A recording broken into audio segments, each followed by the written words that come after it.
कृष्ण माताजी। वासुदेव।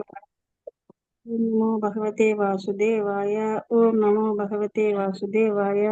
ओम अज्ञानतिमिरान्धस्य ज्ञानाञ्जनशलाकया चक्षुरुन्मीलितं येन तस्मै श्रीगुरुवे नमः। श्रीचैतन्यमनोभीष्टं स्थापितं येन भूतले स्वयं रूपं कदा मह्यं ददाति स्वपदान्तिकं वन्देऽहं श्रीगुरो श्रीयुतपदकमलं श्रीगुरुन् वैष्णवां च श्रीरूपं साग्रजातं सगगण रघुनाथान्वितं तं सजीवं साद्वैतं सावधूतं परिजनसहितं कृष्ण चैतन्य देवं श्री राधा कृष्ण पादान् सगगण ललिता श्री विशाखान्वितां च हे कृष्ण करुणा सिंधु दीनबंधो जगत्पते गोपेश गोपिकाकांड राधाकांड नमस्ते तप्त कांचन गौरांगी राधे वृंदावनेश्वरी वृषभानुसुते देवी प्रणमामि हरिप्रिये पाञ्चाकल्पतरुभ्यश्च कृपा सिन्धुभ्य एव च पतितानां पावनेभ्यो वैष्णवेभ्यो नमो नमः। नमो विष्णुपादाय कृष्णपृष्ठाय भूतले श्रीमते भक्तिवेदांत स्वामी निधि नामिने नमस्ते सरस्वती देवी गौरवाणी प्रचारिणे निर्विशेष शून्यवादे पार्श्वदेशधारिणे जय श्री कृष्ण चैतन्य प्रभु नित्यानंद श्री अद्वैत गदाधर शिवासादि गौर भक्तवृंद Hare Krishna Krishna Krishna Hare Hare Hare Rama Rama Rama Hare Hare Hare Krishna Krishna Krishna Hare Rama Hare Hare Hare Krishna Krishna Krishna Hare Rama Hare Hare. Thank you Prabhu ji. Hare Krishna. Hare Krishna. Thank you Mataji. ओम नमो भगवते वासुदेवाय। ओम नमो भगवते वासुदेवाय। ओम नमो भगवते वासुदेवाय। जय जगन्नाथ जय जगन्नाथ जय जगन्नाथ जय जगन्नाथ। जय बलदेवा जय सुभद्रा।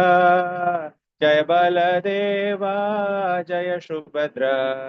जगन्नाथ स्वामी नयन पथगामी। जगन्नाथ स्वामी नयन पथगामी। नयन पथगामी भवतु मे। वृंदावन चंद्र अमर प्रभु जगन्नाथ जय जगन्नाथ जय जगन्नाथ। नीलाचल चंद्र अमर प्रभु जगन्नाथ जय जगन्नाथ स्वामी जय जगन्नाथ। उज्ज्वल हरि अमर प्रभु जगन्नाथ उज्ज्वल हरि अमर नयन पते। जगन्नाथ स्वामी नयन पथगामिन् நயன பதகாமி பவாதுமே. பெரியவா எப்பவுமே ரொம்ப இதுவாதாங்க சொல்லுவாரு. நீ நிறைய பேர்கிட்ட கேட்டுட்டு வந்திருக்க, உனக்கு திருப்தி இல்லைன்னு சொல்ற. Hare Krishna. Thank you very much. சாஸ்திரங்கள் சம்பாஷணைகள்ல நம்ம வந்து ஜெகநாதருடைய ரத யாத்திரையை முன்னிட்டு சிறப்பாக அவரை பற்றி, அவருடைய தோற்றத்தினுடைய மகிமை, அவர் தோன்றியதற்கான காரணம், அந்த குறிப்பிட்ட அந்த உருவம் கிடைத்ததற்கான ஒரு காரணம், அதை பத்திலாம் நம்ம தெரிஞ்சுக்கலான் இருக்கோம். அதன் பிறகு ரத யாத்திரை, அப்புறமா வந்து குண்டிச்சா மர்ஜனம். சைத்தன்ய மகாபிரபு அவர்கள் அந்த ரத யாத்திரை நேரத்துல அந்த குண்டிச்சா மர்ஜனம் அப்படிங்கிற ஒரு அற்புதமான ஒரு லீலை, அதனுடைய மிக உயர்ந்த ஒரு தத்துவம், அதை பத்தி நம்ம தெரிஞ்சுக்கலாம். இன்னைக்கு வந்து நம்மளுக்கு எவ்வளவு நேரம் இருக்கோ அதற்கு ஏற்றாற் போல நம்ம வந்து சென்ற வாரம் நம்ம என்ன பார்த்தோம் அப்படின்னா, விஸ்வவாசு அந்த மலைவாழ் மக்கள் இல்லையா, அந்த மலைவாழ் தலைவன், அந்த ட்ரைபல்னு சொல்லுவாங்க இல்லையா, அந்த ட்ரைபல் லீடர் அவருடைய இல்லத்தில் தங்கி இருந்து வித்யாபதி அப்படிங்கிற ஒரு அமைச்சர், இந்திரதிம்ன மகாராஜாவினுடைய ஒரு அமைச்சர், அவருடைய பெண் லலிதாவை திருமணம் செய்து கொண்டு பகவானை காண வேண்டும். நீலமாதவனை பார்க்கிறார். நீலமாதவனை பார்க்கும் பொழுது அங்கு உள்ள ஒரு காகத்திற்கு முக்தி கிடைக்கிறது பார்த்த உடனே அவருக்கு ரொம்ப ஒரு சந்தோஷம் அடைச்சு, எதுக்காக நம்ம வந்து இந்த பௌதீக செயல்களில் ஈடுபட வேண்டும், நம்மளும் வந்து முக்தி வாங்கிக்கலாம் அப்படிங்கிற மாதிரி அவர் இருக்கும்போது பகவானினுடைய ஒரு அசரீரி மூலமாக பகவானை பற்றி நீ இந்திரதும்னனுக்கு எல்லாமே நீ தெரிவிக்கணும், அவர் ஆசைப்பட்ட மாதிரி செய்யணும் அப்படின்னு அந்த நீலமாதவர். காரணம் என்ன அப்படின்னா, அந்த நீலமாதவருடைய மகிமையை சாதுக்கள் மூலமாக கேட்டறிந்த இந்திரதும்ன மகாராஜா பகவானை நான் காண வேண்டும், பகவானுக்கு என்னால் முடிஞ்ச எல்லா சேவகங்களும் நான் பிரார்த்தனைகள் எல்லாமே நான் செய்யணும் அப்படின்னு ஆசைப்படுறதால அவர் அனுப்புறாரு. அனுப்பிட்டு நம்ம பார்க்கும்பொழுது கடைசியாக அந்த நீலமாதவர், நீலாச்சல், அந்த அது பேர் என்ன, ஜெகநாத்பூர்ல இருந்து ஒரு 120 கிலோமீட்டருக்கு அந்த பக்கமா ஒரு சின்ன ஒரு மலை பிரதேசம் மாதிரி இருக்கும். மகாநதி கோதாவரி அந்த இணைப்பு நதிகளை பத்தி நம்ம பார்த்தோம். இப்போ இன்னைக்கு நம்ம என்ன தெரிஞ்சுக்கலாம் அப்படின்னா, அந்த வித்யாபதி, அதாவது விஸ்வவாசுவும் வித்யாபதி அவர்கள் இருவருமே அமைச்சரை எப்படி வரவேற்று அந்த இடத்திற்கு அழைத்து செல்கிறார்கள். முதல்ல போகும்பொழுது கண்ணை கட்டி கூட்டிட்டு போனாரு அப்படின்னு நம்ம சொன்னோம் இல்லையா? அந்த கண்ணை கட்டி கூட்டிட்டு போகும்போது அவர் என்ன பண்றாரு அப்படின்னா, சின்ன சின்னதா அந்த கடுகு, நனைந்த ஈரப்படுத்தப்பட்ட அந்த கடுகு, அதை போடும்பொழுது நம்மளே பார்த்திருக்கலாம். அந்த கடுகு ரொம்ப வேகமாக வளரக்கூடிய தன்மையுடைய ஒரு சின்ன செடி அது. அந்த மாதிரி அவர் போட்ட வழி எல்லாமே அது கொஞ்சம் கொஞ்சமா அந்த வழியை காட்டுற அளவிற்கு அது வளர தொடங்கிட்டது. அந்த நேரத்துலதான் வித்யாபதி என்ன பண்றாரு அப்படின்னா, தன்னுடைய அமைச்சர், அதாவது தன்னுடைய மன்னனிடம் சென்று எல்லாத்தையுமே நடந்த விஷயம் எல்லாத்தையுமே சொன்ன உடனே இந்திரதிம்ன மகாராஜாவுக்கு அவ்வளவு சந்தோஷம். ஆகா, என்னுடைய அமைச்சர் நான் சொன்ன மாதிரி பகவான் இருக்கிற இடத்தை தெரிஞ்சுக்கிட்டு வந்திருக்காரு அப்படின்னு சொல்லிட்டு உடனே படை சூழ, வீரர்கள் சூழ அந்த இடத்தை நோக்கி செல்கிறார்கள். செல்லும் பொழுது அந்த வழி அவ்வளவு ஒரு காடு மலை பிரதேசம் இல்லையா? இந்த ட்ரைபல் அப்படிங்கும்போது, அந்த மலைவாழ் மக்கள் அப்படிங்கும்போது அவங்க ரொம்ப நாகரிகமற்ற முறையில் தான் அந்த இடம் எல்லாமே இருக்குமே. அந்த மாதிரி இடத்த அந்த கடுகு செடி மூலமாக அந்த வழி தெரிந்து மன்னன் அங்கு போகிறார். ஆனா வித்யாபதிக்கு விஸ்வவாசுக்கு மனசுல என்ன அப்படின்னா, சபர ஜாதி, சபரா அப்படின்னா மலைவாழ் ட்ரைபல் சபரா கம்யூனிட்டி. இன்னைக்கும் நீங்க ஒரிசால அந்த சபரா கம்யூனிட்டி பகவானுக்கு சேவகம் செய்யற அந்த ஒரு சமுதாயம் மிக ஒரு மரியாதைக்குரிய அந்தஸ்து உள்ள ஒரு சமுதாயம் சபரா கம்யூனிட்டி. அந்த சபரா கம்யூனிட்டியுடைய தலைவரான அந்த விஸ்வவாசுவிற்கு மனதுல ஒரு சின்ன வருத்தம். அதனால மன்னனுக்கு ஒரு சரியான முறையில் ஒத்துழைப்பு தர மாட்டேங்கிறார். காரணம் என்ன அப்படின்னா, நீலமாதவர் அங்க இருக்கிற அந்த விக்கிரகத்தை எடுத்துட்டு போயிடுவாரு, என்னால பகவானுக்கு சேவகம் செய்ய முடியாதே அப்படின்னு வருத்தப்படக்கூடிய ஒரு மனநிலைக்கு அவன் தள்ளப்படுகிறான். அதனால ஒத்துழைப்பு கொடுக்காம இருக்கணும், மன்னனுக்கு முடிஞ்ச அளவு நம்மளால எவ்வளவு ஒரு தொந்தரவு கொடுக்க முடியுமோ கொடுக்கணும் அப்படிங்கிற ஒரு மனநிலையில இருக்கும்போது, பகவான் ஒரு அசரீரி மூலமாக என்ன சொல்றாரு அப்படின்னா, விஸ்வவாசு இந்த மன்னன் எனக்கு சேவகம் செய்யணும்னு சொல்லிட்டு ரொம்ப ஆசைப்படுகிறான். அதனால தயவு செய்து அந்த மன்னனுடைய ஆசைக்கு குறுக்க நீ நிக்காத. ஆனால் அதற்கு பரிகாரமாக, பிரதிபலனாக நான் என்ன செய்ய போறேன் அப்படின்னா, எனக்கு சேவகம் செய்யக்கூடிய முதல் உரிமை உன்னுடைய வம்சாவழிகள் அனைவருமே பெறுவார்கள் அப்படிங்கிற மாதிரி ஒரு பட்டயம் எழுதி கொடுக்கிற மாதிரி பகவானினுடைய ஒரு வாக்குறுதி. இந்திரதிம்ன மகாராஜா அதை கேட்கிறாரு. நிச்சயமாக அந்த ஒரு கட்டளை இந்த ஒரு குடும்பத்திற்கு, அதாவது இந்த ஒரு சமுதாயத்திற்கு, அந்த மலைவாழ் ஜாதி மக்களுக்கு தரப்படும், சபர சமுதாயம் அவங்களுக்கு தரப்படும் அப்படிங்கிற ஒரு விஷயம் அந்த நேரத்தில் தான் அது ஏற்பாடு மன்னனால் ஏற்றுக்கொள்ளப்படுகிறது. இன்னைக்கும் பாத்தீங்க அப்படின்னா ஜெகநாத்புரியில இப்போ இந்த ஸ்நான யாத்திரா இப்ப நடந்துகிட்டு இருக்கு இல்லையா? ஸ்நான யாத்திரா, இந்த ஸ்நான யாத்திரா நேரத்துல இந்த சமுதாயம், இந்த வம்சாவழிகளில் உள்ள மக்களுக்குத்தான் முதல் உரிமை வழங்கப்படும். பகவானுக்கு இந்த நேரத்துல கைங்கரியம் செய்யறது, பகவானுக்கு எல்லா விதமான சேவகங்கள் செய்வதும் அவர்கள் தான் செய்வார்கள். நித்தியமாக செய்யக்கூடிய பாண்டாக்களுக்கும் பிராமணர்களுக்கும் இந்த ஒரு காலகட்டத்தில் அவர்களுக்கு உரிமை கிடையாது. இந்த நேரத்துல அவங்க தான் பாத்துக்கிறாங்க. பகவானுக்கு அந்த சேவகம் செய்யக்கூடிய ஒரு மிகப்பெரிய ஒரு பாக்கியம் அவர்களுக்கு தொடர்ந்து நடந்து கொண்டேதான் இருக்கிறது. சோ இந்த மாதிரி எடுத்துட்டு வரார் பகவான் கிட்ட இருந்து அந்த செய்தியை இந்திரதிம்ன மகாராஜா எடுத்துட்டு வரும்பொழுது ரொம்ப ரொம்ப சந்தோஷம். இந்த பகவானுக்கு நான் ஒரு வடிவமைத்து பகவானுக்கு நான் அங்க பண்ணணும் அப்படின்னு ரொம்ப ஆசைப்பட்டு கொண்டிருக்கிறார். ஆசைப்பட்டுட்டு வந்துடுறார். வந்த உடனே என்ன ஆயிடுது அப்படின்னா, ரொம்ப நாளா ஆகுது, ஒரு நடவடிக்கை ஒண்ணுமே இல்லை. பகவான் அங்க வர்றதுக்கான எந்த விதமான ஒரு ஆயத்தமுமே தெரியவே இல்லை. அப்படி இருக்கும்போது ரொம்ப மனமுருகி பிரார்த்தனை செய்யும் போது பகவான் என்ன சொல்றாரு அப்படின்னா, நான் வருவேன், நிச்சயமாக நான் வருவேன் அப்படின்னு சொல்லிட்டு மீண்டும் தொடர்ந்து அவர் அந்த பகவானுக்கான அந்த பிரார்த்தனை தியானத்தில் இருக்கிறார். அரசு அந்த அந்த ராஜ்ய பரிபாலனம் செய்து கொண்டே பக்தி தொண்டில் முழுமையாக பகவானுக்கு நித்தியமாக என்னென்னலாம் செய்யணுமோ எல்லாமே செய்துக்கிட்டு அவருடைய பிரார்த்தனையில் ஈடுபட்டு கொண்டிருக்கிறார். ஒண்ணுமே கிடைக்கல, வரவே இல்லை, இன்னும் பகவான் சொல்லியுமே ஒண்ணுமே நடக்கலையே. சரி, இந்த மனித உடலுக்கு பகவான் அவருக்கு இது பிரியம் இல்லை போல இருக்கு, இந்த உடலில் நான் அவருக்கு சேவகம் செய்வதில் அவருக்கு வருத்தம் போல இருக்கு, அப்படின்னு சொல்லிட்டு தற்கொலை முயற்சிக்கு தன்னுடைய உடலை மாய்த்து கொள்ள தயாராக இருக்கிறார் இந்திரதும்ன மகாராஜா. அந்த நேரத்துல மீண்டும் ஒரு அசரீதி வருகிறது. அப்ப சொல்றாரு, பகவான் சொல்றாரு, நான் நிச்சயமாக வருவேன். நான் எப்படி வருவேன் என்றால், நான் தாரு ரூபத்தில் வருவேன். தாரு ரூபம் என்றால் உடன் ஃபார்ம் இல்லையா, மரக்கட்டையில நம்ம வந்து செய்யறோம் இல்லையா. பகவானுக்கு வந்து விக்கிரகங்கள் செய்யறது அப்படிங்கிறது சாஸ்திரங்களிலேயே பல்வேறு வகைகள் கூறப்பட்டிருக்கின்றன. மண்ணால செய்யலாம், நீங்க லோகத்தால செய்யலாம், அந்த மாதிரி மரத்தாலையும் செய்யலாம். அதுல பகவான் என்ன சொல்றாருன்னா, நான் தாருவாக நான் வருவேன் உனக்கு, அது எனக்கு ரூபத்தை நீ வடிவமைத்து நீ வந்து எல்லாமே நீ பண்ணலாம் அப்படிங்கிறது. ரொம்ப ரொம்ப சந்தோஷம் மன்னருக்கு. சரி, பகவான் வரப்போறாரு, தாரு ரூபத்துல வரப்போறாரு, எப்படி வரப்போறாரு, என்ன வரப்போறாருன்னு சொல்லிட்டு டெய்லி பிரார்த்தனைகள் நடந்து கொண்டே இருக்கின்றன. அந்த டெய்லி பிரார்த்தனை நடந்துகிட்டே இருக்கும் பொழுது ஒரு நாள் என்ன ஆகுதுன்னா, எல்லாரும் பகவான் இது மன்னர்கிட்ட ஓடி வந்து சொல்றாங்க. ஓடி வந்து சொல்லும் போது சொல்றாங்க, இந்த கடல்ல ஒரு 3 கட்டைகள், பெரிய பெரிய கட்டைகள், 3 கட்டைகள், மரக்கட்டைகள் வந்து கொண்டிருக்கின்றன.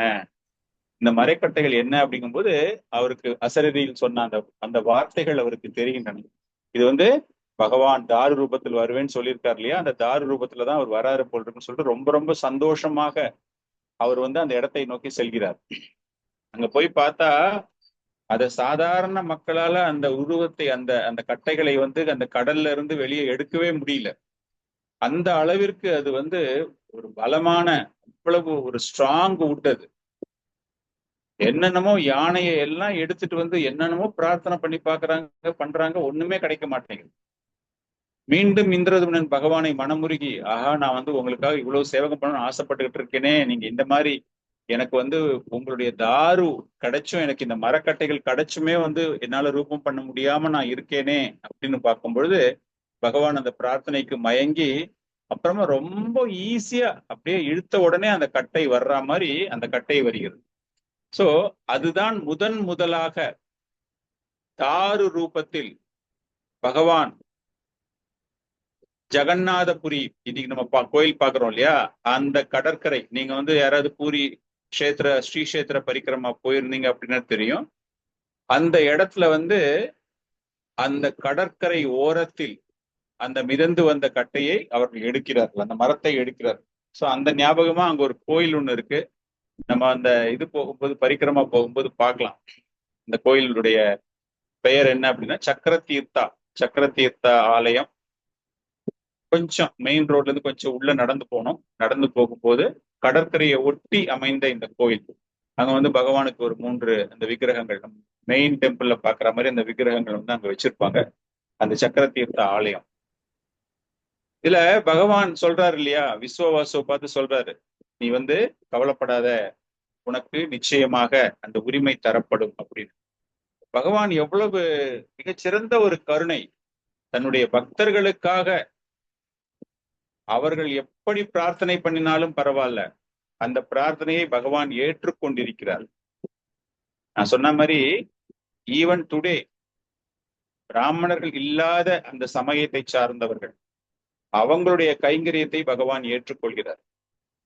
இது நம்ம வந்து கதை வந்து இந்திரதிம்னன் அப்படிங்கும்போது பல 1000 வருடங்களுக்கு முன்பு நடந்த ஒரு கதையை பத்தி நம்ம பேசிக்கிட்டு இருக்கோம். சாஸ்திரங்களில் கூறியது, ஆச்சாரியர்கள் கூறியதை பத்தி எல்லாம் பேசிட்டு இருக்கோம். நமக்கு தெரிந்து ஸ்ரீ ராமானுஜாச்சாரியாருடைய அவருடைய லீலையில் இதே போன்ற ஒரு நிகழ்வு பகவான் இதை மீண்டும் நிரூபித்திருக்கிறார். எனக்கு சேவகம் செய்வதற்கு எந்த விதமான நியமங்களும் கிடையாது.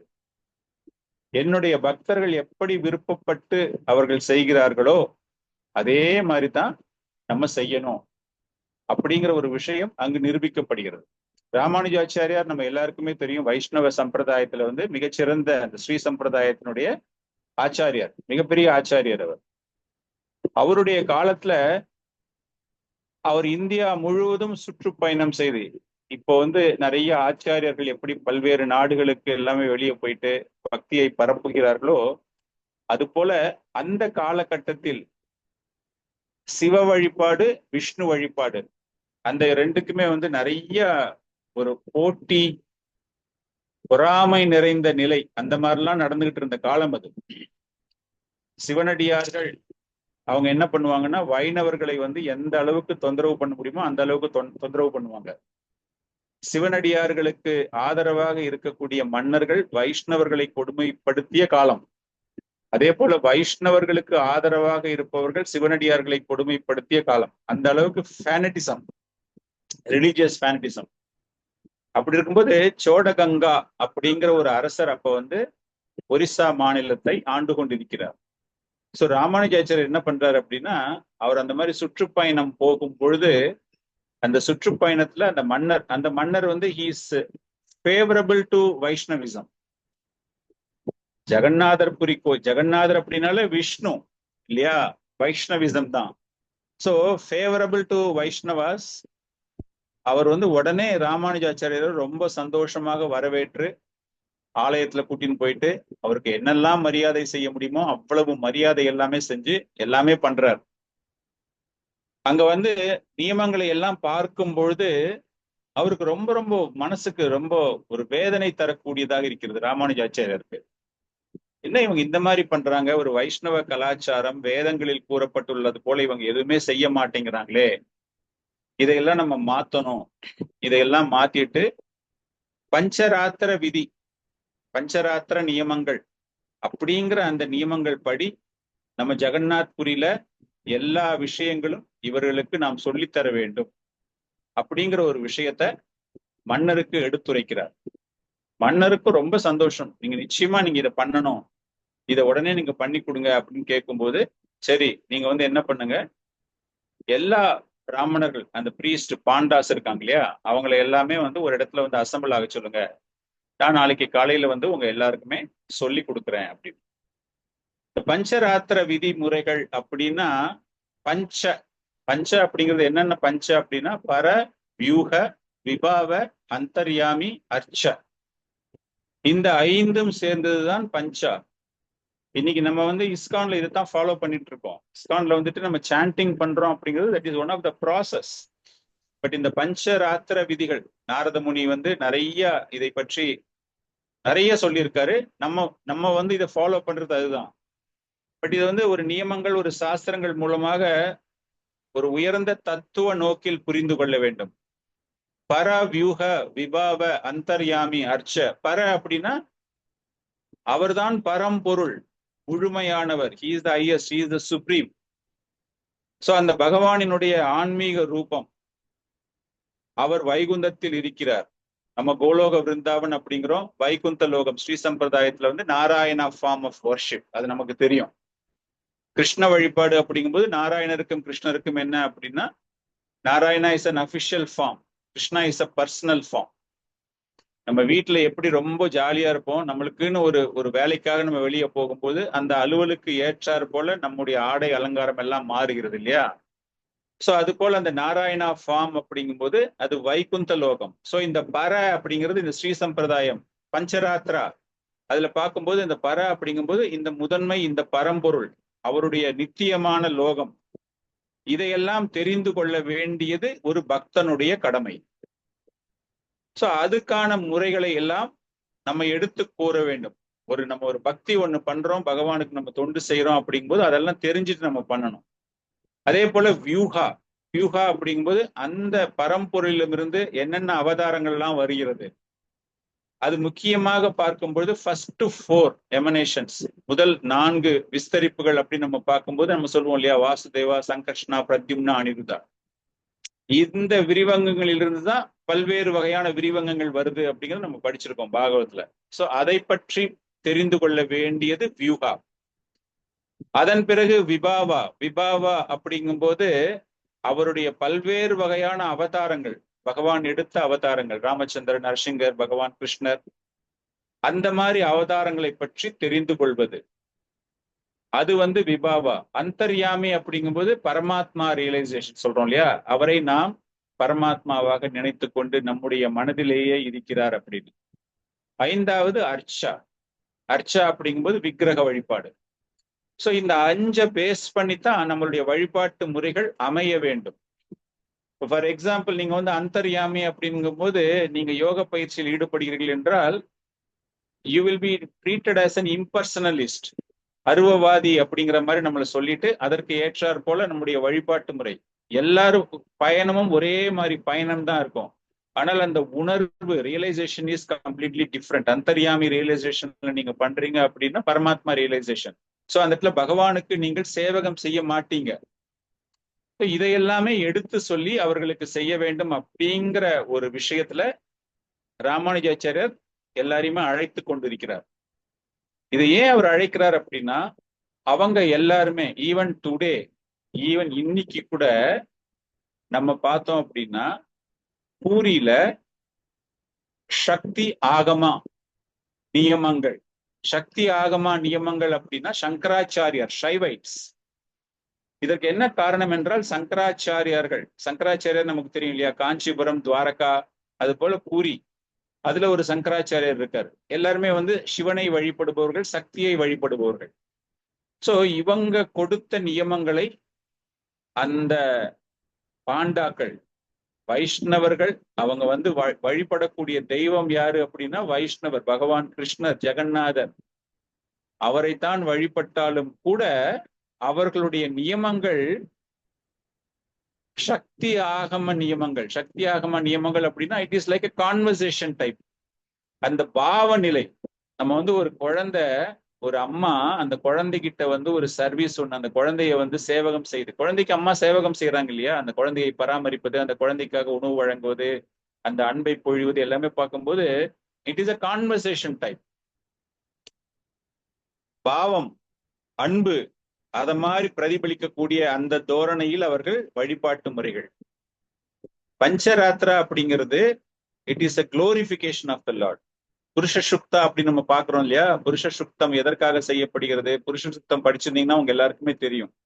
அந்த புருஷ சுக்தம் அப்படிங்கிறது என்னன்னா வேத மந்திரங்களில் பகவானை புகழ்ந்து பாடுவது. சோ இந்த டிஃபரன்ஸ் அவர் பார்த்த உடனே அவர் என்ன பண்றாருன்னா, சாஸ்திரங்களில் கூறப்பட்டுள்ளது படி விஷ்ணு வழிபாடு இந்த மாதிரி தான் பண்ணணும், அதை நான் மாத்துறேன் அப்படிங்கிறார். நான் உங்களுக்கு இதை ஏன் இவ்வளவு டீட்டெயிலா சொல்றேன் அப்படின்னா, ஜெகநாத்புரில இன்னைக்கும் அதான் நடக்குது. நீங்க நாளைக்கு ஜெகநாத்புரிக்கு யாராச்சும் ஒரு கோயிலுக்கு நீங்க போயிட்டு அவங்க பண்ற நியமங்களை எல்லாம் பார்த்துட்டு, ஐயோ நம்ம இஸ்கான் டெம்பிள்ல எல்லாம் இந்த மாதிரி பண்ணலையே, சாஸ்திரங்களை நான் இந்த மாதிரி எல்லாம் சொல்லவே இல்லையே, விஷ்ணு வழிபாடா இருக்கே அப்படின்னு உங்க மனசுல குழப்பம் வரக்கூடாது அப்படிங்கிறதுக்காக தான் நான் இவ்வளவு டீட்டெயில்டா சொல்றேன் உங்களுக்கு. அந்த வழிபாடு ஜெகநாத்புரில எப்படி இன்னைக்கும் நடந்துகிட்டு இருக்கு அப்படின்னா, தே ஃபாலோ அந்த பூரி, அந்த சங்கராச்சாரியார், அந்த ஷைவைட் அவங்க பண்ணின அந்த வழிபாட்டு முறையை அப்படியே தொடர்ந்து பண்ணி கொண்டிருக்கிறார்கள். சோ ராமானுஜாச்சாரியர் மாத்தணும்னு சொல்லிட்டு எல்லாம் பிளான் பண்ணினே இருக்கும்போது இந்த பாண்டாஸுக்கு எல்லாருமே மனசுல ஒரு பயம் வந்துடுது. அதனால அவங்க என்ன பண்றாங்கன்னா, மன்னர்கிட்ட போய் சொல்ல முடியாது. காரணம் என்னன்னா, மன்னர் ஹி இஸ் ஃபேவரபிள் டு ஆச்சாரியாஸ். அந்த ஆச்சாரியர்களுக்கு அனுகூலமாக எல்லா செயலையும் செய்யக்கூடிய மன்னர், அவங்களுக்கு ஒரு மரியாதை தர வேண்டும் அப்படின்னு இருக்காரு. ஸோ அதனால இவங்க என்ன பண்றாங்கன்னா, பகவானிடம் பிரார்த்தனை செய்கிறார், ஜெகநாதரிடம் பிரார்த்தனை செய்கிறார்கள். ஜெகநாதரே, நாங்க எவ்வளவு பிரேமையா, எவ்வளவு அன்போட உங்களுக்கு அவங்க செய்யற ஒவ்வொரு செயலுமே, ஒவ்வொரு சேவகமுமே அவ்வளவு அன்பான ஒரு செயல். நீங்க மந்திரத்தை படிக்கலாம், நீங்க வேதத்தை கூறலாம், பகவானை புகழ்ந்து நீங்க செய்யலாம். ஆனா அதை அவர் ரசிக்கிறாரா அப்படிங்கிற விஷயம் தெரியாது. அவர் ஆல்ரெடி சொல்லிட்டாரு, இதெல்லாம் நீங்க படிக்கணும்ட்டு நம்ம அப்படியே படிக்கிறோம், அவ்வளவுதான். அதை படிக்கிற நேரத்துல நம்மளுடைய மூடு எப்படி இருக்கும், நம்மளுடைய பாவம் எப்படி இருக்கும் அப்படிங்கிறது நமக்கு தெரியாது. ஐயோ எப்படா இதை முடிப்போம், நம்ம சாண்டிங் பண்ற மாதிரி தான் 16 ரவுண்டு பண்ணணும் அப்படின்னா எவ்வளவு பேர் அந்த பாவத்தோட சாண்டிங் பண்றோம் அப்படிங்கிறது இட் இஸ் $1 பில்லியன் கொஸ்டின்.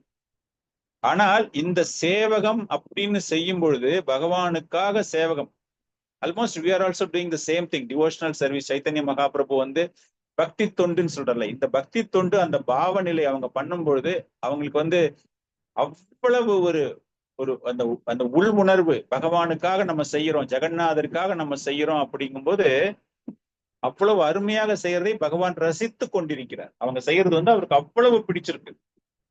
நிறைய லீலைகள்லாம் நமக்கு டைம் இருந்ததுன்னா அதை பத்தி பேசலாம் நெக்ஸ்ட் கிளாஸ்ல. அந்த லீலைகள்ல எல்லாமே பாத்தீங்கன்னாலே சாஸ்திரங்களில் ஏற்றுக்கொள்ளப்படாத செயல்களை பகவான் ஏற்றுக்கொள்கிறார். காரணம் அந்த பக்தர்களுடைய அந்த பிரேமை, அந்த அவர்களுடைய அன்பு, அது அவருக்கு ரொம்ப பிடிச்சு போயிடுது. அப்படி இந்த பாண்டாக்கள் பகவானிடம் முறையிடும் பொழுது அவங்க அப்படியே ரொம்ப தீவிரமாக யோசனை பண்ணிட்டு இருக்காங்க, நாளைக்கு என்ன நடக்க போகுதோ தெரியலையே அப்படின்னு சொல்லிட்டு. அதே மாதிரி காலையில எல்லாமே பகவான் பாண்டாசு மன்னர்கள் எல்லாருமே தயாராக காத்து கொண்டிருக்கிறார்கள். காத்து கொண்டிருக்கும் போது ராமானுஜாச்சாரியர் அந்த இடத்துக்கு வரவே இல்லை. அவர் வராம எல்லாருக்கும் ஒரே சந்தோஷம், பாண்டாக்கள்லாம் வரலையே வரலையே வரலையேன்னு. அப்புறம் விஷயம் என்னன்னு தேடி பார்க்கும்பொழுது ராத்திரியோட ராத்திரியா பகவான் என்ன பண்ணிருக்காருன்னா கருடனுக்கு உத்தரவு இருக்காரு. என்ன உத்தரவு கொடுத்திருக்காரு அப்படின்னா, ராமானுஜாச்சாரியர் இங்க தூங்கிட்டு இருக்காரு இல்லையா, அவரை தூக்கிட்டு போய் பக்கத்துல கூர்ம தேசம் அப்படிங்கிறது ஸ்ரீகாக்குளம், ஆந்திர பிரதேஷ்க்கு யாராவது போயிருந்தீங்கன்னா உங்களுக்கு தெரியும். அந்த அந்த கூர்ம அவதாரம் இருக்கு இல்லையா, பகவானினுடைய விக்கிரகம் அங்க வந்து கூர்ம அவதாரம். அந்த கூர்ம அவதாரத்தை நினைவு கூர்ந்து அங்கு நிறுவப்பட்ட ஆலயம் தான் அந்த கூர்ம தேச ஆலயம். அந்த இடத்துல தூக்கி போட்டு வந்துருது அந்த கருடன். சொல்லிட்டு பகவான் ராமானுஜத்தை சொல்றாரு கிளீனா, எனக்கு இவங்க பண்றதுதான் பிடிச்சிருக்கு, தயவு செய்து இந்த விஷயத்தில் நீ இன்டர்ஃபியர் ஆகவே கூடாது அப்படிங்கிற ஒரு கட்டளை.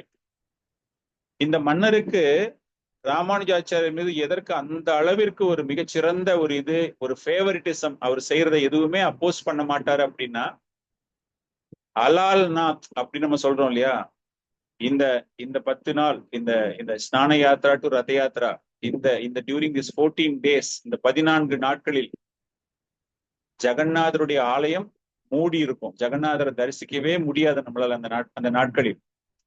சைத்தன்ய மகாபிரபு லீலையில கூட நம்ம பார்த்திருக்கோம். அந்த நேரத்துல வந்து அவர் ரொம்பவும் மனம் உருகி இருக்கும் பொழுது பகவான் சொல்றார், அலால் நாத்துல நான் இருக்கேன், நீ வந்து பாரு அப்படின்னு.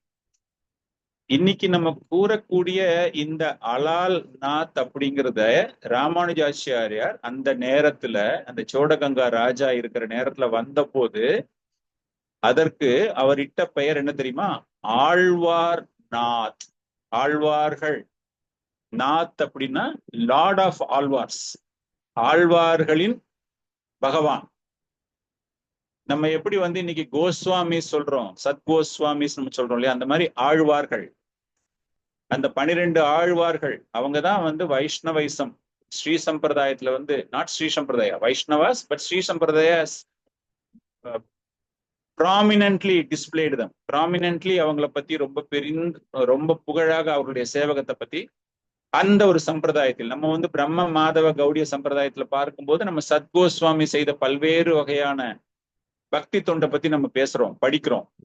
இப்ப டவுன் சவுத் தமிழ்நாடு ஸ்ரீ சம்பிரதாயம் எல்லாம் அங்க பாத்தீங்கன்னா இந்த 12 ஆழ்வார்களை பத்தி. சோ இந்த ராமானுஜாச்சாரியர் அந்த மாதிரி அங்க வரும்பொழுது அந்த ஒரு இடத்திற்கு அப்பொழுது பிரம்மகிரி அப்படின்னு பேரு. இன்னைக்கு இருக்கிற அலால் நாத்துக்கு அந்த ஒரு நேரத்துல ராமானுஜாச்சாரியர் வந்து கிட்டத்தட்ட ஒரு 1100 வருடங்களுக்கு 1050 வருடங்களுக்கு முன்பு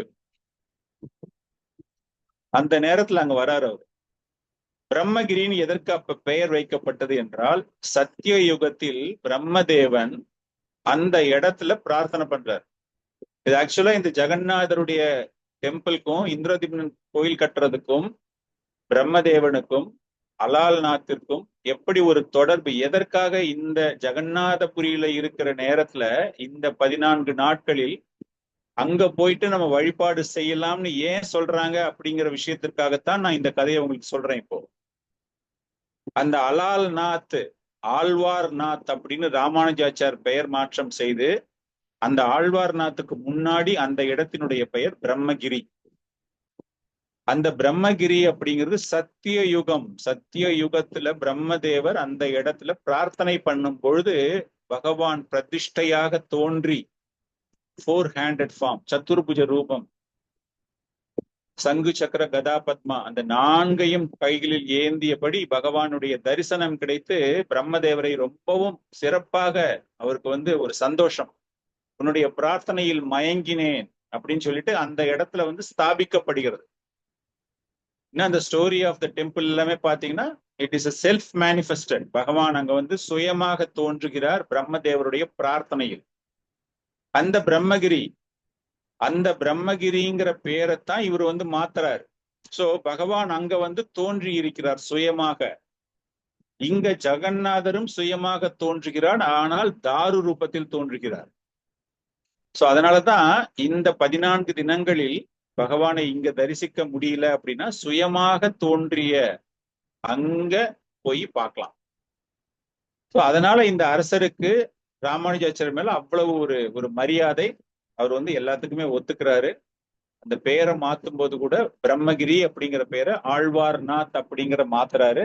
அது காலப்போக்கில் அந்த பெயர் மருவி அலால் நாத் அப்படிங்கிற பேர்ல இன்னைக்கு இந்த நேரத்துல அந்த பெயர் அப்படி அழைக்கப்படுகிறது.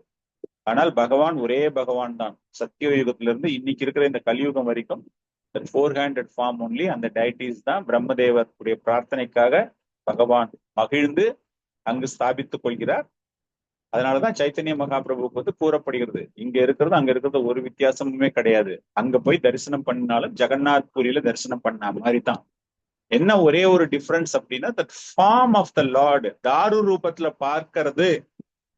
பகவானை வந்து தாரு ரூபத்துல இங்க பாக்குறோம் ஜெகநாத்புரியில. அங்கு வந்து விக்கிரகம், அந்த கருங்கல்லு செங்கல் சொல்றோம் இல்லையா, அந்த மாதிரி கருங்கல், black stone. It's not a marble stone. Alalnath வந்து it's not a marble stone. எப்படி நம்ம சவுத் இந்தியால இருக்கிற மாதிரி அந்த கருங்கல்லில் செய்யப்பட்ட அந்த அந்த விக்கிரகத்தை நம்ம அங்க பார்க்கலாம்.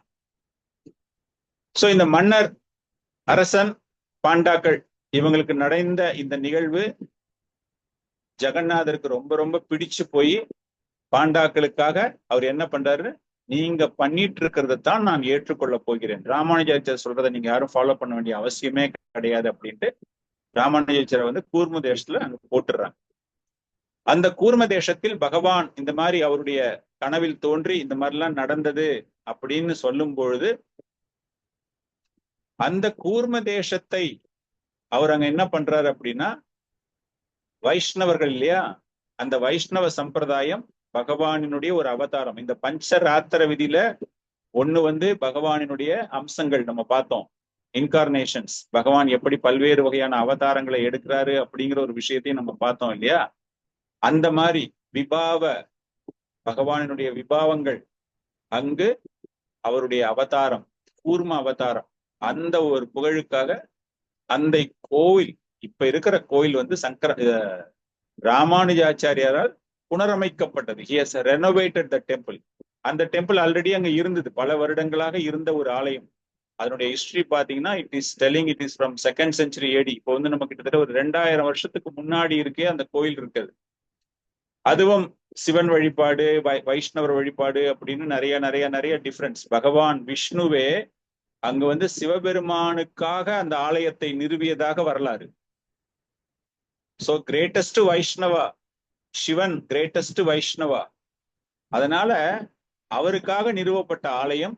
அதன் பிறகு அந்த கூர்ம தேசம், ராமானுஜன் கூர்ம அவதாரத்தை மையமாக வைத்து அங்கு பண்ணின அந்த ஆலயம், அந்த இடத்துக்கு அவர் போயிடுறாரு. அதை மீண்டும் அந்த வைஷ்ணவர்கள் மூலமாக அந்த தலம் வைஷ்ணவ ஸ்தலமாக மாற்றப்படுகிறது. மகாபிரபுடைய தென்னிந்திய சுற்றுப்பயணத்தில் அவர் வர்ற ஃபர்ஸ்ட் கோயில் அந்த நரசிங்கருடைய கோயிலுக்கு பார்த்துட்டு, அதுக்கப்புறமா அவர் வரக்கூடிய முதல் கோயிலே இந்த கோயில் தான். கூர்ம தேசத்துக்கு தான் அவர் வராரு. அவர் ராமானந்த ராயர் எல்லாம் பார்க்கறதுக்கு பார்த்ததுக்கு பிறகு அவர் இந்த இடத்துக்கு வராரு அவர். சோ இந்த மாதிரி இந்த கதை எல்லாமே நம்ம லிங்க் பண்ணும்போது எப்படி வந்து it is all connected to lord Jagannath அப்படிங்கிற ஒரு விஷயத்த நம்ம தெரிஞ்சுக்கணும். சோ நம்ம வந்து கொஞ்சம் இந்த பாதையை விட்டு வெளியே போன மாதிரி இருக்கும். So we are back to the track again. So இந்திரதிப்னா அந்த மாதிரி பண்ண உடனே இந்த பகவான் அந்த தாரு கடல்ல வந்த உடனே அந்த கடல்ல எடுத்துட்டு வந்து அதை செய்யறதுக்காக ஒரு பெரிய அறை ஒன்றை ஏற்பாடு செய்கிறார். அந்த பகவானை வந்து நம்ம பண்ணணும், பிரதிஷ்டை பண்ணணும், பகவானுக்கு ரூபத்தை கொடுக்க வேண்டும் அப்படின்னு சொல்லிட்டு, பகவானுக்கு ரூபம் கொடுக்கணும் இல்லையா. அந்த பகவானுக்கு ரூபம் கொடுக்கறதுன்னு ஜஸ்ட் ஒரு பேப்பரை பார்த்து படிச்சுட்டு உடனே வந்து வேலை செய்யறதுலாம் கிடையாது. அதற்காக பல்வேறு வகையான யாகங்கள் செய்ய வேண்டும். அந்த மாதிரி இஸ் வெரி வெரி ஒரு டிவோஷனல் லைஃப்ல வந்து இந்திரதிப்ன மகாராஜா மிகச்சிறந்த ஒரு அரசர், மிகச்சிறந்த ஒரு பக்தன், ஒரு வைஷ்ணவன். அந்த மாதிரி ஒரு ஸ்தலத்துல இருக்காரு. அதனால பகவானுக்கு வடிவமைப்பதற்காக நிறைய தியானங்கள் பண்றாரு, நிறைய யாகங்கள், பெரிய யக்ஞா ஒண்ணு வளர்க்கிறார். அந்த யக்ஞா வளர்க்கும் போது அந்த யக்ஞால இருந்து தோன்றிய முதல் கடவுள் நரசிங்கதேவ் பகவான். இன்னைக்கு வந்து ஜெகநாத்புரியில நரசிங்கருடைய ஆலயம் ஏன் இருக்கு அப்படின்னு நிறைய பேர் கேள்வி கேட்பாங்க. யக்ஞ நரசிம்மா, அது நீங்க நிறைய பேர் பார்த்திருப்பீங்கன்னு நினைக்கிறேன். குண்டிச்சா டெம்பிளுக்கு பேக் சைட்ல இருக்குல்ல அந்த யக்ஞ நரசிம்மா டெம்பிள், அதற்கும் ஜெகநாதருக்கும் என்ன தொடர்பு அப்படிங்கிறதுக்காக தான் இந்த கதையை நான் உங்களுக்கு சொல்றேன். இப்போ அந்த ரூபத்தை செய்யறதுக்கு முன்னாடி இந்திரதிம்னன் கிட்ட மரக்கட்டை வந்தாச்சு. அந்த மரக்கட்டைய பண்றதுக்கு ஆள் கிடைக்கல அவருக்கு. பகவானை நோக்கி பிரார்த்தனை பண்ணி கொண்டிருக்கிறார். அந்த பிரார்த்தனையில பெரிய ஒரு யஜ்ஞா, ஒரு யாகம் வளர்க்கும் போது அந்த யாகத்திலிருந்து தோன்றிய நரசிங்கதேவ் பகவான், அந்த நரசிங்கதேவ பகவானுக்கு ஒரு ஆலயம் எழுப்புகிறார். அந்த ஆலயம் தான் குண்டிச்சா டெம்பிளுக்கு ஜஸ்ட் பேக் சைட். கோவிலை விட்டு வெளியே வந்தோடனே ஒரு யூ டர்ன் மாதிரி அடிச்சுட்டு போனோம்னாலே டெம்பிள் தான். இந்த கோயிலுக்கு முன்னாடி ரோட்ல வந்து குண்டிச்சா டெம்பிள். அது பண்ணும்போது அப்ப அசரீரி மூலமாக பகவான், நான் வந்து உனக்கு அருமையான ஒரு ஆளை அனுப்புறேன், ஒரு கார்பெண்டரை நான் அனுப்புறேன், அந்த கார்பெண்டர் வந்து உனக்கு எல்லா விதமான வேலையும் செய்வாரு அப்படிங்கும்போது வயதான ஒரு முதியவனாக அந்த கார்பெண்டர் வரார். அந்த கார்பெண்டரை பார்த்த உடனேவே இவருக்கு வந்து ரொம்ப அப்படியே ஒரு மனசுல ஒரு கலக்கம். என்ன கலக்கம் அப்படின்னா, இவர் வந்து எப்படி வேலை செய்ய போறாரு, இவருக்கு வந்து வேலை செய்ய தெரியுமா? அவர் யாரு அப்படின்னா விஸ்வகர்மா. விஸ்வகர்மா அப்படின்னா தேவர்களுக்கு நகரத்தை வடிவமைக்கக்கூடிய ஒரு ஆர்கிடெக்ட் நம்ம சொல்றோம் இல்லையா, அந்த மாதிரி தேவர்களுக்காக. விஸ்வகர்மாவுடைய ஹிஸ்டரி பார்த்தோம் அப்படின்னாலே நிறைய மகாபாரதத்துல வந்து பல்வேறு வகையான மாளிகைகள், துவாரகா மாளிகை, பகவான் கிருஷ்ணருடைய மாளிகை எல்லாத்தையுமே நிர்வாணம், அதாவது அதை வந்து கன்ஸ்ட்ரக்ஷன் பண்றது அப்படிங்கிறது, அதுக்கு டிசைன் ஃபார்மேட் எல்லாம் பண்றதெல்லாம் இந்த விஸ்வகர்மா தான். சோ அந்த விஸ்வகர்மா வயதான ரூபத்தில் தோன்றுகிறார். நம்பிக்கையே இல்லை அவருக்கு, இவர் எப்படி பண்ண போறாரு இந்த வேலையை அப்படின்ட்டு. அப்படி வரக்கூடிய அவர் என்ன பண்றாருன்னா ஒரு கண்டிஷன் போடுறாரு, எனக்கு வந்து 3 வாரங்கள் தேவைப்படுகின்றன. அவருக்கு தெரியும் என்னென்ன செய்யணும் அப்படின்னு சொல்லிட்டு. 4 வகையான எக்ஸ்பான்ஷன் இல்லையா, இந்த 4 விஷயம் நான் செய்யணும். இந்த யக்னத்துல வந்து நரசிங்கதேவ் இந்திரதிம்னனுக்கு உத்தரவிடுகிறார், உனக்கு கிடைச்சிருக்கிற இந்த மரக்கட்டையை நீ வச்சு என்ன பண்ணணும் அப்படின்னா, பரமாத்மா, ஒவ்வொருவரிடம் இருக்கக்கூடிய பரமாத்மா வாசுதேவனான கிருஷ்ணனை ஒரு மரத்தில் நீ செய்ய வேண்டும். அதே போல வியூகம், பலபத்ரா இல்லையா, சங்கர்ஷன் சொல்றோம் இல்லையா, அந்த பலபத்ரா அவருடைய வியூகா, அந்த கிருஷ்ணருடைய வியூகா, அவரை 2வதாக செய்ய வேண்டும். 3வது யோகமாயை, யோகமாயாவாக சுபத்ரா தேவி, அவர்களை நீ செய்ய வேண்டும். அது போல விபவ அம்சம், பகவானினுடைய விபவ அம்சமாக சுதர்சனை செய்ய வேண்டும். அப்படிங்கிற ஒரு இன்ஸ்ட்ரக்ஷன் வந்து கிளீனா கொடுத்துட்டு போயிட்டார் நரசிங்கதேவ் பகவான். அதுல எப்படி வந்து பகவானை வடிவமைக்க வேண்டும் அப்படின்னு. அந்த நேரத்துலதான் இந்த விஸ்வகர்மாவும் வராரு. விஸ்வகர்மா, பகவான் சொல்றாரு, செலஸ்டியல் வாய்ஸாக சொல்லப்படுகிறது, ஆனால் மன்னருக்கு அவர் மீது நம்பிக்கை இல்லை. அப்ப விஸ்வகர்மா வந்துட்டு சொல்றாரு, அந்த வயதான ஒரு முதியவராக விஸ்வகர்மா அங்க வரார். அவர் வந்து சொல்றாரு, மகாராணா, அவருடைய பெயர் வந்து அந்த ஒரு பர்டிகுலர் ஒரு பாஸ்ட் டைம்ஸ்க்காக விஸ்வகர்மா மகாராணாவாக அங்க தோன்றுகிறார். அந்த மகாராணாக்கு வந்து 3 வாரம் டைம் கேட்கிறார். இந்த 3 வாரத்துல என்னுடைய அறையில் இருந்து கொண்டு, எனக்காக ஒதுக்கப்பட்ட இடத்தில் இருந்து கொண்டு இந்த சிற்ப வேலைப்பாடை நான் செய்து கொண்டிருப்பேன். இந்த மரத்தை செதுக்கி நான் வந்து உருவத்தை எடுத்துக்கொண்டு வரேன். இந்த 3 வாரத்துல நீ வந்து எனக்கு டிஸ்டர்பன்ஸே பண்ணக்கூடாது, எனக்கு வந்து எந்த தொந்தரவும் நீ தரக்கூடாது. ஏதாவது தொந்தரவு நீ எனக்கு கொடுக்குற மாதிரி இருந்ததுன்னா நான் அப்படியே விட்டுட்டு போயிடுவேன். நான் என்ன வேலை செஞ்சுட்டு இருக்கேனோ அந்த வேலையை நான் அப்படியே விட்டுட்டு போயிடுவேன் அப்படின்னு.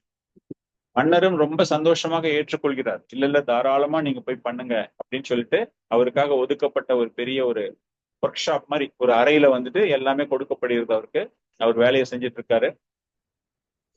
ஆரம்ப காலங்களில் எல்லாமே அவர் வேலை செய்யற சத்தம் கேட்டுக்கிட்டே இருக்கு மகாராஜாவிற்கும் குண்டிச்சாவிற்கும். அந்த நேரத்துல வந்து வேற எந்த வேலையும் கிடையாது. காலையில வந்துட்டாங்கன்னா அவங்க பாட்டுக்கு பிரார்த்தனை பண்ணி கொண்டு அந்த சத்தம் நடக்கிறத அப்படியே பகவானை அனுபவித்து கொண்டிருப்பார்கள். பகவான் ஒரு உருவத்தோட வரப்போறாரு, அந்த உருவம் எப்படி இருக்க போகுது நம்ம பார்க்கணும் அப்படின்னு எல்லாமே முடிச்சுட்டு இருக்கும்போது திடீர்னு சத்தம் வர்றது, ஒரு 2 வாரத்துக்கு அப்புறமா சத்தம் வர்றது நின்னு போயிடுது. நின்னு போன உடனே ஒரே படபடப்பு. யாருக்கு முதல்ல படபடப்பு வருது அப்படின்னா குண்டிச்சா மகாராணிக்கு வருது. பெண்களுக்கு தான் படபடப்பு ரொம்ப வேகமாக வரும் இல்லையா. ஐயோ நின்னு போயிடுச்சு சத்தம், என்னாச்சோ அப்படின்னு. அவரு சாதாரணமாக இருந்தாலும் கூட இந்திரதிம்னனை வந்து கலக்கடிக்கி வச்சுட்டாங்க. அம்மா குண்டிச்சா பேசி இல்லைன்னு நீங்க சும்மா இருக்கீங்க, போய் உடனே பாருங்க, என்னன்னு பாருங்க, வயசானவர் அவருக்கு நாளைக்கு ஏதாவது ஒரு ஆபத்து வந்துடுச்சு அப்படின்னா நமக்கு வந்து பிரம்மஹத்தி தோஷம் நமக்கு கிடைச்சிரும். அதனால அந்த மாதிரி ஒரு தோஷம் நமக்கு கிடைக்க கூடாது.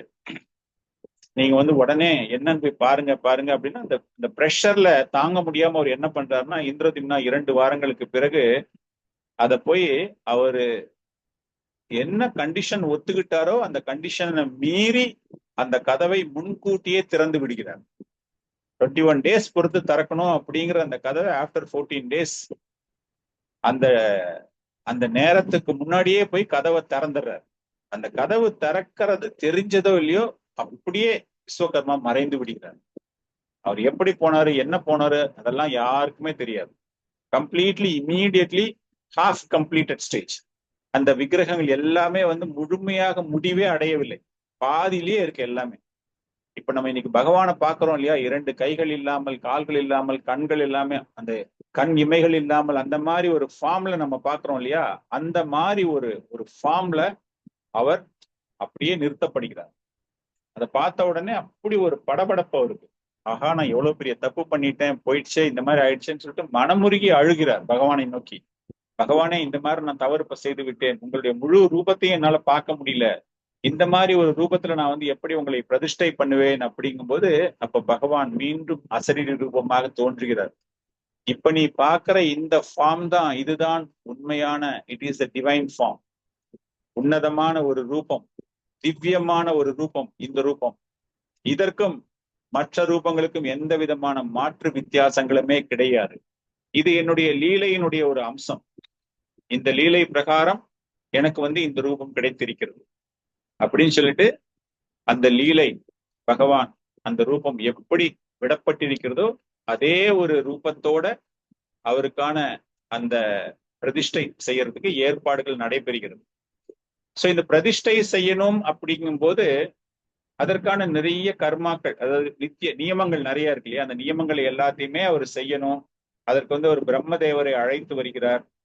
அந்த கதையில நம்ம ஃபுல்லா டீப்பா போகல, நம்ம மேபி என்னைக்காச்சும் நேரம் கிடைச்சா அதை பத்தி பேசலாம். அதற்கான ஏற்பாடுகள் எல்லாமே செய்யப்படுகிறது. செய்யப்படும் பொழுது இவருக்கு இந்த ரத யாத்திரை என்பது எதனால் ஏற்படுகிறது அப்படிங்கிறது நம்ம தெரிஞ்சுக்கிறோம். இந்த ரத யாத்திரையை அவர் எதற்காக செய்கிறார் என்றால், இது போன்ற இந்த புதிய விக்கிரகங்களை மக்கள் அனைவருக்கும் காண்பிக்க வேண்டும். சோ இந்த ஒரு கான்செப்ட்ல தான் இந்த நபகலேபர் அப்படிங்கிற விஷயமும் ஜெகநாத் புரியில் இதை மையமாக வைத்துத்தான், இதை ஆதாரமாக வைத்துத்தான் நடந்து கொண்டிருக்கிறது. புதிதாக வடிவமைக்கப்பட்ட சிலைகள், புதிதாக வடிவமைக்கப்பட்ட விக்கிரகங்கள், சிலைகள் கிடையாது, விக்கிரகங்கள் தாரு ரூபத்தில், தாரு பிரம்மன். பிரம்மன் என்றால் நம்ம எல்லாருக்குமே தெரியும். சோ தாரு இன் வுடன் ஃபார்ம். சோ இந்திரதிம்னன் அதற்கான ஒரு ஏற்பாடை செய்கிறார்.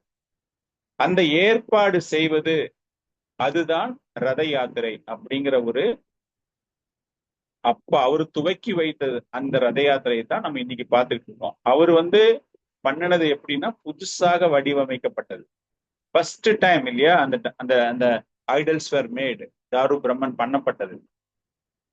அதனால அந்த மையமாக ஆதாரமாக வைத்து நபகலேபரை பத்தி நம்ம ஒரு 2 வாரம் பொறுத்து பேசலாம். நபகலேபர்னா என்ன அப்படிங்கிறத அது அப்ப பேசும்போது உங்களுக்கு புரியும். அப்ப நம்ம ரெண்டுத்தையும் லிங்க் பண்ணிக்கலாம். சோ இது எப்படி நம்ம அண்டர்ஸ்டாண்ட் பண்ணிக்கிறோம் அப்படின்னா, நபகலேபரும் இந்த ரத யாத்திரையும் இட் இஸ் நியூ, சேம்.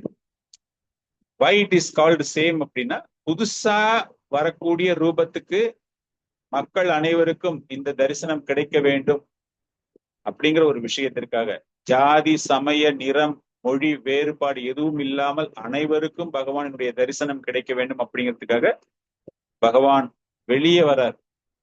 அந்த ஏற்பாடு செய்யறது தான் ரத யாத்திரை. சோ அதை வச்சுதான் நம்ம இந்த ரத யாத்திரை அப்படிங்கிறது ஒவ்வொரு வருடமும் செய்து கொண்டு வரப்படுகிறது. இந்த நபகலேபுங்கிறது மாத்திரம் 12 வருஷத்துல இருந்து 19 வருஷத்துக்கு ஒரு முறை அந்த மரத்தை மாற்றும் போது புதிய ரூபம் பகவானுக்கு தரப்படும் பொழுது அது செய்யப்படுகிறது. அந்த மரத்துல இருந்து ஏன் புதிய ரூபம் செய்யறாங்க அப்படிங்கிற அந்த சாஸ்திரிக் ரெஃபரன்ஸ் நம்ம பின்னாடி கிளாஸ்ல பார்க்கலாம். பின்னாடி மெயின் ரத யாத்திராவை பத்தி நம்ம பேசும்பொழுது, அப்ப நம்ம அந்த நபகலேபரை பத்தி பேசும்போது அப்ப நம்ம தெரிஞ்சுக்கலாம். சோ இந்த இடத்துல ரத யாத்திரை துவங்க போகிறது. சோ நம்ம இது வரைக்கும் நம்ம என்ன பார்த்திருக்கோம் அப்படின்னா, பகவான் எப்படி தன்னுடைய ரூபம், தாரு ரூபம், நீலமாதவராக இருந்தவர் எப்படி ஜெகநாதபுரிக்கு வருகிறார். சோ ஸ்நான யாத்திரை, ஸ்நான யாத்திரைக்கும் அலால்நாத்துக்கும் உள்ள ஒரு தொடர்பு, ராமானுஜாச்சாரியாருக்கும் இன்னைக்கு இருக்கிற பாண்டாக்கள் செய்யக்கூடிய நியமங்கள், ஆகம விதி, எந்த ஆகம விதிமுறைப்படி ஜெகநாத் புரியில் செய்யப்படுகிறது அப்படிங்கிற இவ்வளவு விஷயத்த நம்ம வந்து தெரிஞ்சுக்கிட்டு இருக்கோம். அதாவது ரத யாத்திரை. இந்த ரத யாத்திரை அப்படின்னு நம்ம ஆரம்பிக்கும் பொழுது ரத யாத்திரை எங்கிருந்து எங்கு செல்கிறது, இதனுடைய அண்டர்ஸ்டாண்டிங், இதை நம்ம வந்து எப்படி புரிஞ்சுக்கிறோம், இந்த ரத யாத்திரை எப்படி நாம் புரிந்து கொள்கிறோம் அப்படிங்கும்போது இதனுடைய ஒரு புரிதல் எப்படி என்றால், கிருஷ்ண அவதாரம் நம்ம வந்து ஃபர்ஸ்டே பார்த்துட்டோம். முதல் கிளாஸ்லயே நம்ம பார்த்தோம், பகவான் கிருஷ்ணருக்கும் ஜெகநாதருக்கும் எந்த விதமான வித்தியாசமும் கிடையாது. அவதாரிகள், only the form changes. Ramachandra Bhagavan, Narasinghadev Bhagavan is an அவதாரம், but Jagannathar and Krishna is அவதாரி.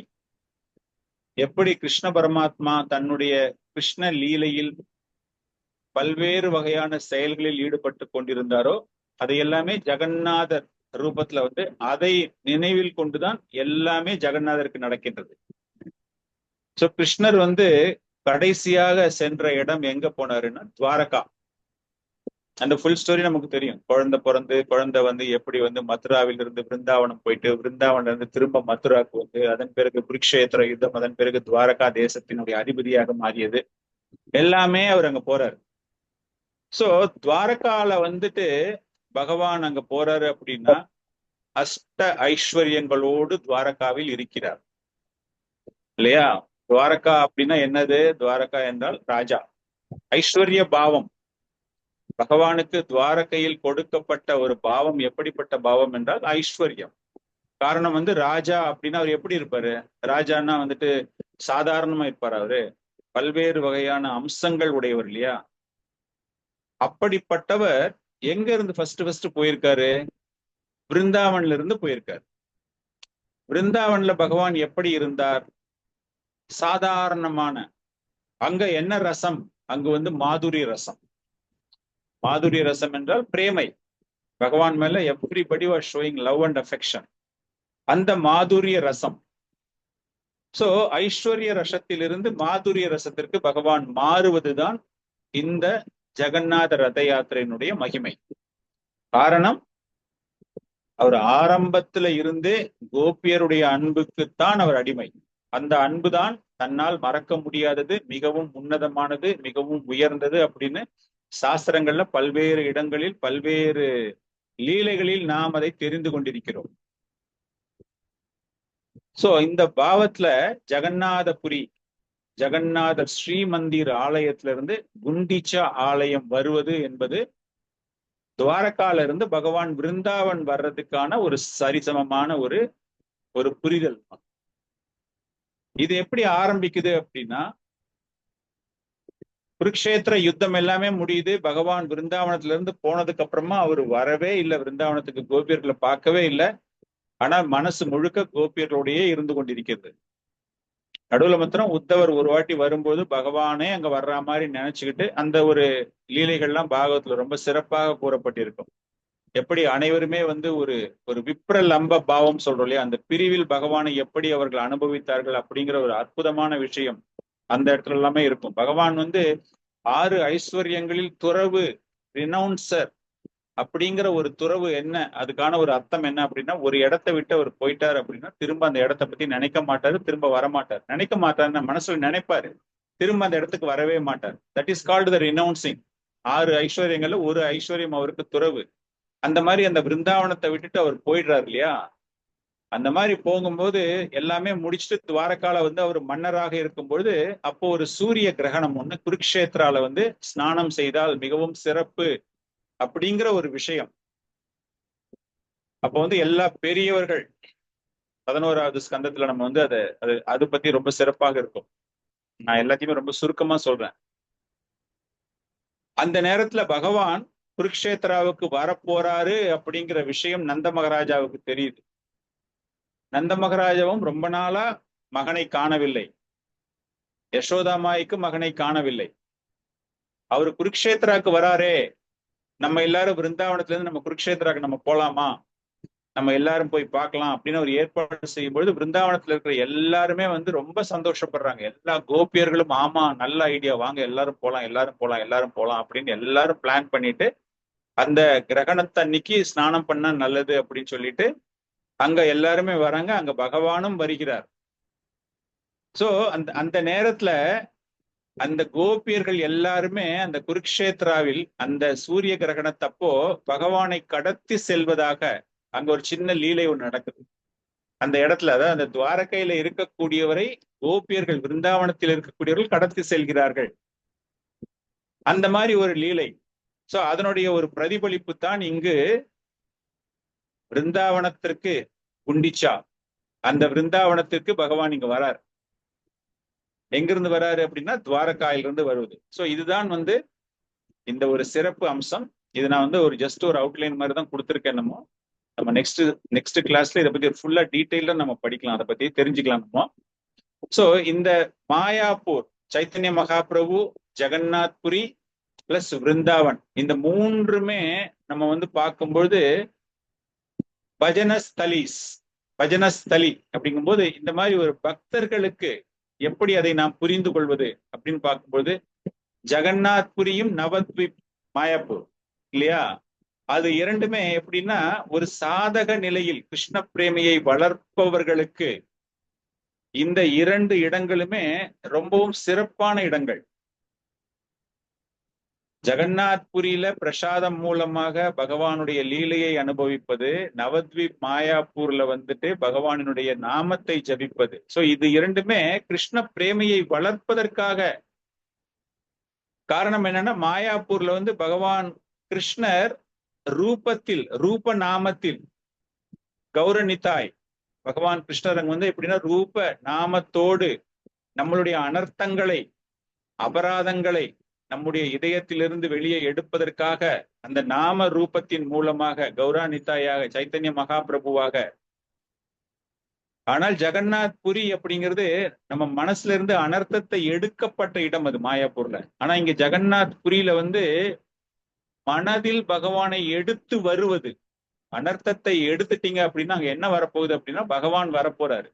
So Jagannath Puri அப்படிங்கிறது பிரிவில் பகவானை, விப்ரலம்ப பாவா, பிரிவில் பகவானை நம்ம பிரிஞ்சிட்டோமே, அந்த நாம ரூபத்தின் மூலமாக நம்முடைய அனர்த்தங்கள் வெளியேறிய பிறகு பகவான் நம்முடைய இதயத்தில் குடியிருக்கிறார்.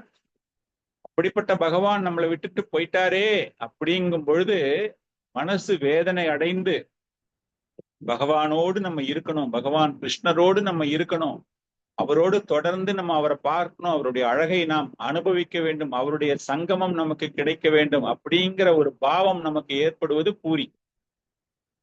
எப்படி ஏற்படுகிறது என்றால் ஜெகநாத்புரியில் அந்த ரத யாத்திரையில் பகவானை, அந்த தேர் ரதத்தை இழுத்து வரும்பொழுது பகவானை ரசிப்பது.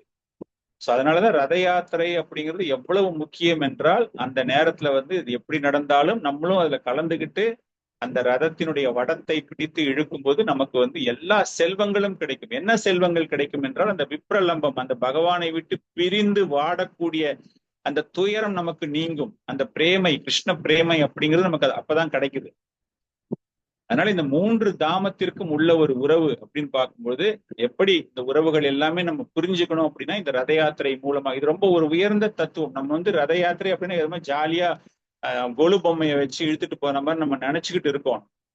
ஆனால் பிருந்தாவன், நவத்வீப், மாயாப்பூர், ஜெகநாத்புரி மூன்று தாமங்களுக்கும் உள்ள சம்பந்தம், அந்த மூன்று தாமங்களுக்கும் உள்ள சம்பந்தம் வந்து எப்படி ஏற்படுகிறது அப்படின்னா அனர்த்தங்கள் நிறுவப்பட்டு எடுக்கப்பட்டு அந்த பிரிவு ஏற்படும் பொழுது அந்த பிரிவில் மீண்டும் பகவானை சந்திக்கக்கூடிய ஒரு பாக்கியம்.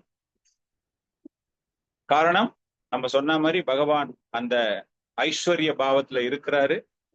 அதே போல ஜெகநாத்புரி ஐஸ்வர்ய பாவம் என்றால் மாயாப்பூர் வந்து ஔதர்யா மீன்ஸ் கருணை காட்டக்கூடியது. சைத்தன்ய மகாபிரபு எல்லாருக்குமே கருணை காமிச்சார் இல்லையா, அது போல விருந்தாவனம் என்பது மாதுரியம், இனிமையானது, சுவையானது. அவருடைய லீலைகளை எல்லாருமே ரசிச்சாங்க, வயது வித்தியாசம் இல்லாமல் அங்கு ரசிக்கப்பட்டது. சோ இந்த மூன்று ரசங்களையுமே தரக்கூடிய ஒரு உன்னதமான ஒரு புரிதல் தான் இந்த ஜெகநாத ரத யாத்திரை. சோ இந்த ரத யாத்திரை துவாரகால இருந்து பிருந்தாவனத்துக்கு வருவதுதான் ஸ்ரீமந்திர்ல இருந்து குண்டிச்சா ஆலயத்துக்கு வருவதுதான் இந்த ரத யாத்திரையினுடைய ஒரு முக்கியத்துவம். இந்த ரத யாத்திரை வந்து 27ஆம் தேதி, 26, 27 அந்த 2 தினங்களும் நடைபெற போகிறது. சோ நம்ம வந்து அடுத்த வாரம் ஜெனரலா தெரிஞ்சுக்கலாம் அந்த ரத யாத்திரைக்கு முன்னாடி பக்தர்கள் எப்படி தங்களை தயார்படுத்தி கொள்ள வேண்டும் அப்படிங்கிற ஒரு விஷயம் சைத்தன்ய சரிதாமிர்தாவில் மகாபிரபு மூலமாக அற்புதமான லீலைகள் எப்படி அவர்கள் அனைவருமே அந்த ரத யாத்திரையில் பங்கேற்று அனுபவித்தார்கள் அப்படிங்கிற விஷயத்த நம்ம அடுத்த வாரம் தெரிஞ்சுக்கலாம். குண்டிச்சா மர்ஜனம் சைத்தன்ய சரிதாமிர்தா நீங்க படிச்சிருந்தீங்கன்னா எல்லாருக்குமே அதுல தெரியும். அந்த குண்டிச்சா மர்ஜனம் எப்படி ராமானந்த ராயா மற்ற சகாக்களோடு பகவானுக்கு அங்கு ஏற்பட்ட ஒரு அற்புதமான ஒரு சங்கமம். அந்த சங்கமத்தின் மூலமாக பிரதாப் ருத்ராவின் மகனுக்கு எப்படி ஒரு விமோச்சனம் கிடைத்தது, பௌதிக வாழ்க்கையிலிருந்து விடுதலை கிடைத்தது. பிரதாப் ருத்ராவுக்கு வந்து கிடைக்காத ஒரு பெரிய பாக்கியம் அவருடைய மகனுக்கு கிடைக்கிறது. இந்த ஜெகநாத் புரி இந்த ரத யாத்திரை நிகழ்வுக்கு முன்னாடி, சோ அந்த ரத யாத்திரை ஆரம்பிக்கிறதுக்கு முன்னாடி சைத்தன்ய மகா பிரபுவினிடம் நடந்த பல்வேறு வகையான லீலைகளை அடுத்த கிளாஸ்ல நம்ம பார்க்கலாம். அதன் பிறகு ஆக்சுவலா ரத யாத்திரை டேட் அன்னைக்கு we will talk about the ரத யாத்திரா. அந்த ரத யாத்திரா அப்படின்னா அந்த ஒவ்வொரு ரதத்தினுடைய சிறப்பு, அந்த மரத்தினுடைய சிறப்பு, அதே மாதிரி அப்ப டைம் இருந்ததுன்னா நபக்கலைவரை பத்தி பேசலாம். ஸோ நெக்ஸ்ட் டூ செஷன்ஸ்ல வந்து we will try to finish. அதுக்கப்புறமா ரத யாத்திரை டேட்டு முடிஞ்சு போயிடும். அப்புறம் நம்மளுடைய நார்மல் செஷன்ஸ்க்கு அப்புறமா மாறிடலாம். ஸோ அடுத்த கிளாஸ்ல வந்து முடிஞ்ச வரைக்கும் நம்ம இந்த ரத யாத்திரைய ஒரு அகில உலக கிருஷ்ண பக்த இயக்க உறுப்பினர்கள், அதாவது பக்தர்களாக நாம் இதை எப்படி புரிந்து கொள்ள வேண்டும், நம்ம வந்து மனசுல இந்த பாவத்தை எப்படி எடுத்துட்டு வரணும். சும்மா நானும் கோயிலுக்கு போனேன், இன்னைக்கு ரத யாத்திரை எனக்கு கூப்பிட்டாங்க பிரபு, நான் போனேன் பிரபு, நானும் தேரை இழுத்தேன் பிரபு அப்படிங்கிற ஒரு தாட்டே வரக்கூடாது நமக்கு. அதனுடைய ஒரு ஹையஸ்ட் பிலாசபி, அவ்வளவு ஒரு உயர்ந்த புரிதல் அப்படிங்கிறது என்ன அப்படிங்கிறத நம்ம முடிஞ்ச வரைக்கும் அடுத்த வாரத்துல தெரிஞ்சுக்க ட்ரை பண்ணுவோம். அதன் பிறகு ரத யாத்திரையை பத்தி. ஸோ இதோட இன்னைக்கு செஷன் நம்ம முடிக்கிறோம். So thank you very much. உங்களுக்கு ஏதாச்சும் டவுட்ஸ் இருந்தது அப்படின்னா you can ask. Hare Krishna Prabhu. Hare Krishna Prabhu. Hare Krishna. எனக்கு ஒரு சின்ன ஒரு விளக்கம் தேவை. இந்த நீங்க இந்த இது பஜனை ஸ்தலம் அப்படின்னு சொன்னீங்க. அது வந்து இப்ப குண்டிச்சா இடத்துல வந்து நம்ம வந்து பிருந்தாவனை வந்து கொண்டு வந்து நினைச்சுக்க